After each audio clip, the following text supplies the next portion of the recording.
Abrimos la entrevista central de este viernes. Le damos la bienvenida al astrónomo Gonzalo Tancredi, quien es también el director nacional de Ciencia y Tecnología del Ministerio de Educación y Cultura por un tiempo hasta que cambie la institucionalidad. De eso conversaremos después. Bienvenido, primero que nada. Bueno, muchas gracias por la invitación, con diferentes sombreros, ¿verdad? Claro. Bienvenido.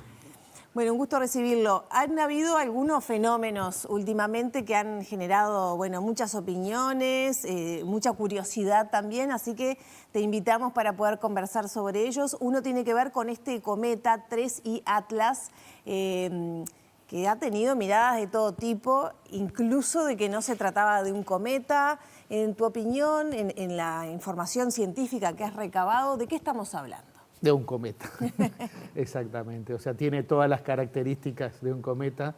Es un poco, bueno, cuando ladra, cuando tiene cuatro patas, tiene todas las características de un perro, en este caso, de un cometa. No podemos decir otra cosa que se trate de un cometa, con la única particularidad que es un cometa interestelar, y de ahí la denominación, esa I, que algunas veces la gente la confunde con un 1, 3I Atlas, es el tercer objeto interestelar que hemos descubierto, y lo primero a señalar que estos objetos interestelares han sido descubiertos recientemente, el primero en el año 2017, después en el 2019 y ahora este tercero. ¿Por qué es interestelar? Porque no pertenece a nuestro sistema planetario, a nuestro sistema solar, o sea, se originó, se formó en otro sistema planetario y que ingresa en lo que llamamos una órbita hiperbólica y hace un único pasaje por las cercanías del Sol, o sea, se aproxima y se aleja y no lo vamos a ver más. Y las características de por qué es un cometa, bueno, porque los cometas están constituidos de hielo, básicamente hielo de agua, pero también de otros volátiles. Interrumpo un segundo para mostrarle a la gente que Exactamente, esa ahí es la órbita, ¿no? claro, hiperbólica que, decíamos, hace su máxima aproximación al Sol, que ya la hizo algunos días atrás, en el mes de octubre, y ahora ya se está alejando y va a pasar, o sea, va a tener su máxima cercanía de la Tierra, pero bastante distante. Y estos descubrimientos, usted hablaba de 3 en los últimos años, ¿se dan por el avance tecnológico? Claro. Sí, es sin decir duda. que... O sea, por el avance tecnológico y por la mayor cantidad de telescopios que hoy en día tenemos monitoreando el cielo. O sea, tenemos telescopios como este sistema Atlas, en realidad es un sistema de varios telescopios distribuidos por todo el mundo. Este que descubrió está en Chile, pero hay en diferentes partes, que están observando el cielo continuamente, con tecnologías muy modernas y que nos permiten aumentar el número de descubrimientos en forma notable. Eso no significa que no haya pasado algún otro. No, sin duda, en la historia del sistema solar deben haber pasado muchos, ¿no? Lo que pasa es que recién ahora tenemos la capacidad como para poder descubrirlos. Y entonces, bueno, como decía, este cometa, al acercarse al Sol, el hielo se sublima, o sea, pasa a la fase gaseosa y con él se eyecta una gran cantidad de polvo. Entonces lo que estamos viendo en las imágenes que se pueden apreciar es que el cometa tiene como una coma o una cabellera de gas y polvo y después se está formando también una cola. Pero no se veía muy claramente la cola, o por lo menos no la típica cola que uno piensa cuando piensa en un cometa. Ahí el problema es que cuando se descubrió este objeto estaba a una distancia bastante considerable, apenas al interior de la órbita de Júpiter. Entonces ahí, al estar más distante del Sol, las temperaturas son muy bajas y recién ahí pueden sublimar, pueden transformarse de hielo a gas los elementos más volátiles. Por ejemplo, el agua no. Tiene que sublimarse, por ejemplo, el dióxido de carbono o el monóxido de carbono, que tiene una cantidad, una composición menor que el agua, que es el principal componente. A medida que se ha venido acercando al Sol, de hecho, como decía, ya hizo su pasaje por el punto más cercano, a una distancia de 1,4 unidades astronómicas, la unidad astronómica es la unidad de distancia Tierra-Sol, bueno, ahí ya se han podido detectar la presencia de agua, de dióxido de carbono, monóxido de carbono y también otros volátiles, así como algunos materiales rocosos y metales. ¿Se puede saber de dónde viene? Es interestelar, pero ¿eso qué quiere decir en humano? Bueno, el término interestelar hace referencia justamente a que proviene de otro sistema planetario, de otro sistema en torno a una estrella. No podemos saber concretamente de dónde. Podemos hacer algunas consideraciones, algunas especulaciones de que quizás no provenga de una estrella de nuestro de lo que llamamos el disco central de la galaxia, sino de una zona un poco más alejada, o sea, no en la parte central de nuestra galaxia, pero no sabemos a ciencia cierta. También, dado esas características, le podemos decir que hay una probabilidad de que sea bastante más viejo que nuestro propio sistema solar, o sea que estaríamos hablando de una estrella con menor cantidad de elementos pesados, de lo que llamamos metales, y entonces eso lo vamos a poder apreciar analizando la composición química de este cometa a partir de las observaciones espectroscópicas. ¿A qué velocidad se traslada? Bueno, sí, acá la velocidad es muy alta. La velocidad en el punto más cercano al Sol fue de 68 kilómetros por segundo. Estaríamos hablando de cientos de miles de kilómetros por hora. Y justamente fue una de las características particulares de este objeto, la alta velocidad. ¿Y va perdiendo esa velocidad? No, o sea, cuando se va acercando al Sol se acelera y después comienza a desacelerarse. Igual va a escapar a una velocidad superior a los 50 kilómetros por segundo. Por lo tanto, digo, el pasaje es un tiempo bastante corto, o sea, fue descubierto en julio, en los primeros días de julio, y lo vamos a poder apreciar hasta quizás marzo, abril.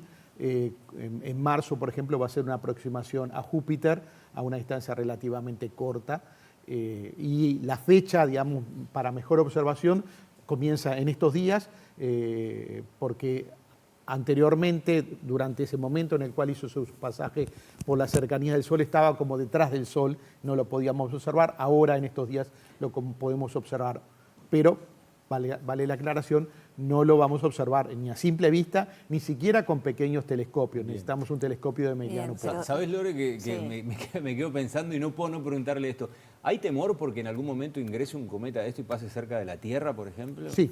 Sí, sin duda. Esa es una de mis principales líneas de investigación, el hecho de los objetos que se pueden acercar a la Tierra. Y si bien hoy en día... acercar... no acercar digo y colisionar, impactar, sí. Pero perfectamente bien, podría impactar. Exactamente. Si bien tenemos hoy en día monitoreado una gran cantidad de asteroides que podrían llegar a impactar la Tierra y sabemos que ninguno de ellos lo va a hacer en los próximos decenas o quizás cientos de años, lo que no podemos predecir es este caso de objetos que vienen de distancias muy grandes, objetos interestelares, o también hay algunos cometas que están ligados a nuestro sistema solar, pero que están muy distantes. Bueno, esos objetos no podemos saber a ciencia cierta si pueden aproximarse. La probabilidad es mucho más baja, pero no es descartable. El asteroide Tancredi no es el que No, va a por colisionar. suerte el asteroide Tancredi está en el cinturón principal, muy calmo ahí en esa zona. Hay un asteroide que lleva el nombre de Tancredi por haber sido descubierto por él. La última pregunta sobre el cometa. ¿Qué datos nos da entonces de la generación del universo en el que habitamos y de posibles vidas paralelas en otras galaxias, etcétera? Y lo pregunto porque ha dado mucho a hablar popularmente, ¿no? A propósito de no, es una nave, no, es el níquel que no está vinculado al hierro y eso no se puede generar en estos... No, o sea, todas las características que hemos observado es de las características típicas de un cometa, con algunas particularidades, pero dentro de lo que nosotros hemos observado ya decenas y cientos de cometas, hay más de 1000 de cometas descubiertos. Entonces, tiene esas características. ¿Qué información nos puede brindar? Bueno, justamente lo que yo decía, cuando completemos ese análisis de la composición química, vamos a poder saber si, por ejemplo, las características que tenía este objeto son similares a las de otros cometas, y poder, por ejemplo, saber más o menos o estimar la edad, ¿no?, de un objeto de este tipo. Porque si tiene, por ejemplo, una abundancia de elementos como metales o elementos pesados más baja que el resto de los cometas, podría indicar que es un objeto más antiguo formado. Pero una precisión es un objeto formado en nuestra galaxia. No estamos hablando de objeto de otras galaxias, sino un objeto de nuestra propia galaxia, pero de otra de las tantas cientos de millones de estrellas que existen en nuestra galaxia. Bien, vamos a hablar ahora de las tormentas solares, que también han sido noticias, su posible interferencia con las telecomunicaciones, con el campo geomagnético de la Tierra, y han generado escenas, ¿no?, esas auroras boreales que se vieron en diferentes puntos del mundo. ¿De qué estamos hablando entonces cuando hablamos de tormentas solares? Bien, si bien hablábamos... Se hizo la luz ahora. Exactamente, ahora sí tenemos un fondo espectacular, Sí. muchas gracias. Recién hablábamos de que los impactos era una de las preocupaciones que podíamos tener sobre cómo podían afectar a la Tierra, a la vida en la Tierra, a la humanidad. Bueno, las tormentas solares es otro de los fenómenos que tenemos que estar alertas por las implicancias que pueden tener. ¿Qué son las tormentas solares? Bueno, el Sol es un objeto activo, va cambiando, tiene un ciclo de actividad que varía cada 11 años aproximadamente, pasando por un periodo de máxima actividad que lo podemos medir en función de lo que llamamos las manchas solares. Las manchas solares pueden aparecer en alguna de las imágenes, son zonas oscuras que podemos ver y que se conocen ya desde hace cientos de años. Y lo que hemos visto es que tiene esta periodicidad. Asociado a estas manchas solares y a la actividad solar se pueden producir, por ejemplo, fenómenos que se llaman excepciones de masas coronales. Quizás en alguna de las imágenes vayan a ver como claro, exactamente, como burbujas, explosiones que hay en la superficie del Sol, en lo que llamamos la fotósfera y las zonas superiores del Sol, y eso inyecta una gran cantidad de material, plasma, en el medio interplanetario que empieza a viajar. Piensen ustedes, una burbuja de plasma, exactamente, ahí tenemos una burbuja de plasma viajando en el espacio y si en esa dirección está la Tierra, tenemos una interacción. También hay otros fenómenos como el viento solar, el viento de partículas. Bueno, todos esos fenómenos tienen este periodo cíclico de 11 años. En este momento, 2024, 2025, hasta quizás 2026, estamos pasando por un máximo de actividad. Pero, como decimos, es 11 años, quiere decir que han habido otros. Y han habido variaciones, hay algunos máximos que son más activos que otros. ¿Qué se puede producir? Bueno, nosotros tenemos un escudo de protección que es el campo magnético de la Tierra. El campo magnético de la Tierra lo que hace es desviar las partículas cargadas eléctricamente que provienen del Sol y que están asociadas a estos eventos. Pero, como cualquier escudo, puede quedar en cierta forma disminuido o si la tormenta es muy alta. Y entonces ahí, por ejemplo, una de las cosas que pueden ocurrir es que estas partículas cargadas ingresen por la zona de los polos austral y boreal, y al ingresar producen el fenómeno de las auroras. Pero también pueden producir perturbaciones, especialmente en los satélites que están en órbita, porque son partículas cargadas eléctricamente que dañan a los satélites. Y también se pueden producir fenómenos a nivel de superficie. Por ejemplo, uno de los fenómenos más preocupantes es las llamadas corrientes geomagnéticas inducidas. O sea, en las líneas de alta tensión se producen corrientes por la interacción y las variaciones del campo magnético que pueden llevar a que se quemen transformadores. Y eso ha producido, por ejemplo, en el año 1989, en la provincia de Quebec, en Canadá, se produjo un gigantesco apagón que afectó a millones de personas como producto de una corriente geomagnética inducida, un transformador. También en Sudáfrica, o sea, han habido y, como decía, hoy en día, sin duda, la preocupación es los satélites, porque dependemos muchísimo de la actividad espacial. ¿Se ha registrado alguna dificultad en estos fenómenos actuales? Sí, uno de los problemas que pueden producirse es que hay como una interacción con los satélites, con la atmósfera, y los satélites como que se enlentecen y en algunos casos terminan, digamos, cayendo a la Tierra. No producen ningún problema porque se desintegra en la atmósfera, pero perdemos el satélite. Entonces, ¿y eso ya ha pasado en estos días? Sí, eso ha pasado. Ese tipo de fenómenos ya han pasado y bueno, tenemos que estar alertas y por eso hoy en día tenemos esa capacidad de poder predecir estos fenómenos. Porque podemos, por ejemplo, predecir la llegada de una excepción de masa coronal con 2, 3, 4 días de antelación. Entonces ya sabemos que puede haber. Y eso, por ejemplo, otra de las cosas que para ustedes que están en la comunicación tiene consecuencias importantes es las telecomunicaciones, en particular las señales que recibimos de los satélites que están en órbita geoestacionaria. Las antenas, por ejemplo, las antenas de tipo DirecTV o esas que apuntan a una zona, están apuntando a un satélite. Bueno, si en la atmósfera se producen corrientes y turbulencias de la transmisión, eso daña la señal y entonces en algún momento podemos perder la señal de un satélite, capaz que el satélite sigue funcionando, pero recibimos la señal con mala calidad. ¿Esto puede dañar la salud humana al las radiaciones ser de mayor intensidad?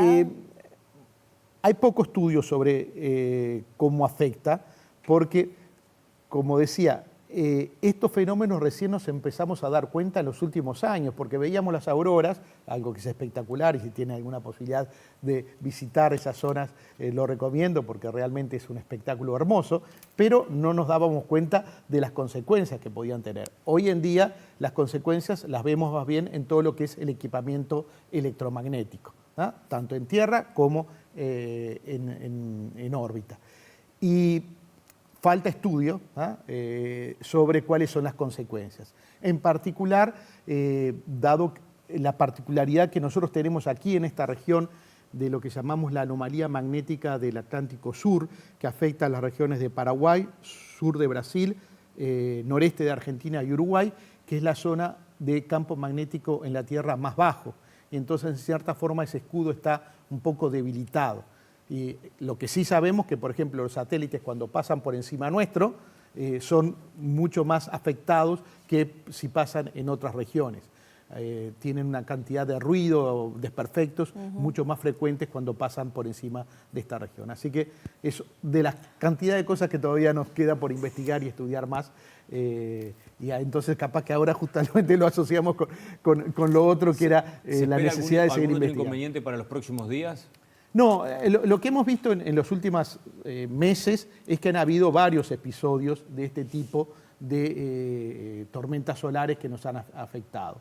Y bueno, una de las cosas que vemos en las redes son imágenes espectaculares de auroras y también algunas informaciones de problemas que han habido con satélites. No he conocido en estos últimos reportes desperfectos que hayan habido a nivel de superficie en la Tierra, como por ejemplo estas corrientes geomagnéticas inducibles. Okay. Ya tenemos que cerrar. Sos el titular de la Dirección de Ciencia y Tecnología del Ministerio de Educación y Cultura, que va a pasar a la órbita de presidencia con otro nombre, Secretaría de Innovación e Investigación. Está previsto en la ley de presupuesto. ¿Cómo viene esa discusión? Ya queda pocos días para la aprobación. Bueno, sí, justamente hay, en la ley presupuestal se incluye una cantidad de artículos que modifican lo que sería la gobernanza del ecosistema de investigación e innovación.